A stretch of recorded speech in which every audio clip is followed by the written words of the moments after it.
tout le monde. Alors voilà. Aujourd'hui, en fouillant le net et en allant à mon petit magasin d'airsoft préféré qui est airsoftgun.be, je suis arrivé là-bas et le vendeur, là, bien gentil, m'a montré cette gearbox.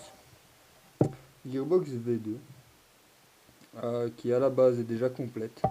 Donc gears, roulement, piston, donc elle est complète. Il ne manque plus qu'à l'installer dans une M4, un petit moteur et l'histoire elle rime. C'est une V2, on va dire standard, qui a une particularité. Mais particularité qui pour moi, ben, ça fait beaucoup. Perso, ouais. Euh, Aussi bien au démontage qu'au remontage, que pratique d'utilisation. Et je vais vous montrer pourquoi. De 1, la gâchette. À l'intérieur, c'est un micro switch. Donc c'est un petit interrupteur électronique. Donc ça, déjà de 1, point de vue réactivité, c'est déjà beaucoup mieux. Et de 2, avec une grosse clé, vous venez installer ça dans le cul. Vous appuyez. Vous tournez. Attendez, puisque là, j'ai mal pris le bazar. Voilà. Donc vous appuyez.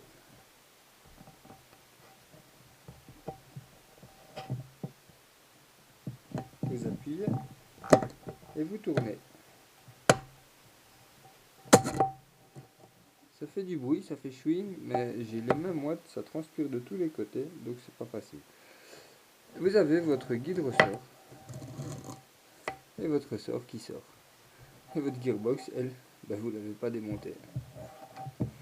Vous changez de ressort. Vous mettez un autre ressort dedans. Voilà. Vous venez remettre votre guide ressort dedans. Vous reprenez votre grosse clé.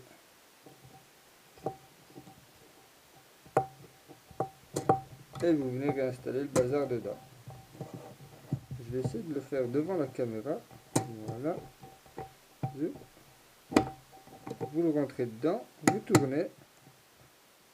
Et il vient se réemboîter tout seul à ce bazar. Et voilà, vous venez de changer la puissance de votre réplique. C'est pas aussi pratique qu'une Systema, où vous ouvrez le corps en deux, vous changez le cylindre. Bon, ça vous coûte pas un cylindre, plus la tête de piston, et ainsi de suite.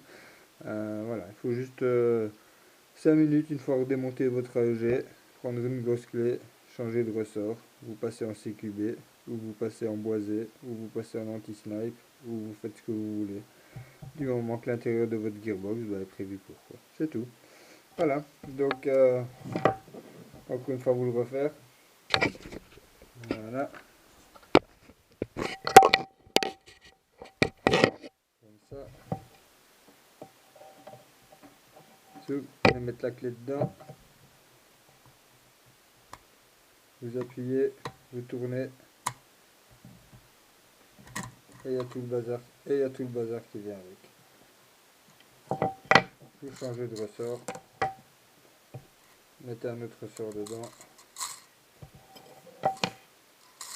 Vous remettez votre gentille petite clé.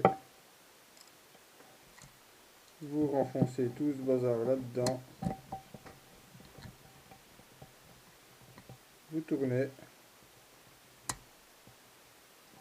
Et voilà, on est reparti. Et on peut aller jouer. Oups, ça m'a pris quelques secondes à changer. Si vous avez l'habitude de démonter votre AEG, bah, ça vous prend 5 minutes pour démonter la poignée, machin, et avoir la gearbox en main. Donc voilà.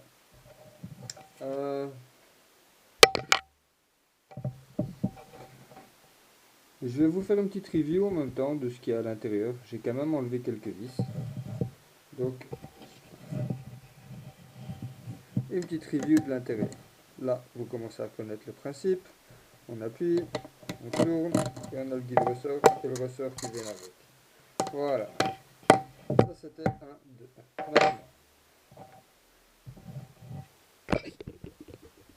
Voilà. Pour ce qui est de l'ouverture, ici.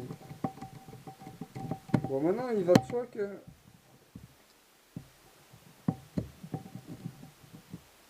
vu qu'on n'a pas le ressort, qu'on n'a pas le guide ressort qui sont dans la gearbox, ben, quand on va ouvrir, ben, ça va être beaucoup plus simple. Donc en théorie, ça doit être plus simple, ça doit être plus pratique, ça doit être plus facile. Donc voilà, on a enlevé toutes les vis, on va ouvrir une fois et voir ce que ça donne. Voilà.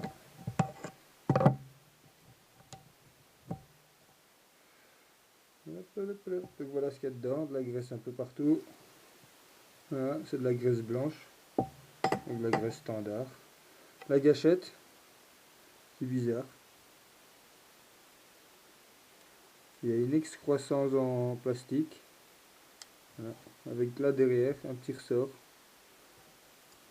Donc voilà. Bizarre. Faudrait une fois analyser pour voir comment ça bouge là-dedans. Et ici, ben, des gears. On va enlever ça ici. Voilà.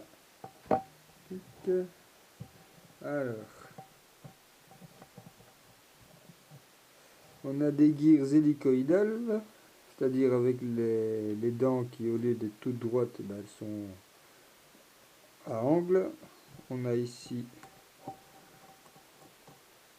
un piston Element d'origine, enfin toutes les dents en métal, tête de piston Element aussi. On a une tête de cylindre en métal, nozzle en métal. Donc voilà. Voilà un peu ce qu'il y a dedans. Et le plus important, ben voilà. Ça, je vais vous le montrer ici. Le plus important, c'est le micro switch avec votre gâchette qui, elle, vient s'installer comme ça et qui vient appuyer sur ce petit bouton-ci. Et voilà, ça c'est votre interrupteur. Voilà, le micro switch. Vous voyez?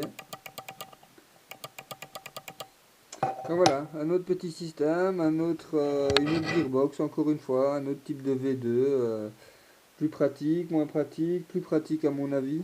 Maintenant, point de vue montage, démontage, point de vue fiabilité, ben, il va falloir une fois voir ce qu'on peut mettre là-dedans et jusqu'où on peut monter là en truc quoi. À mon avis, ici le micro switch là, il sera adapté à du 7.4, mais à du 11.1, je pense qu'il va 11,1 volts, je pense qu'il va quand même un peu, je pense qu'il va quand même un peu ramasser dans ses dents, comme on dit.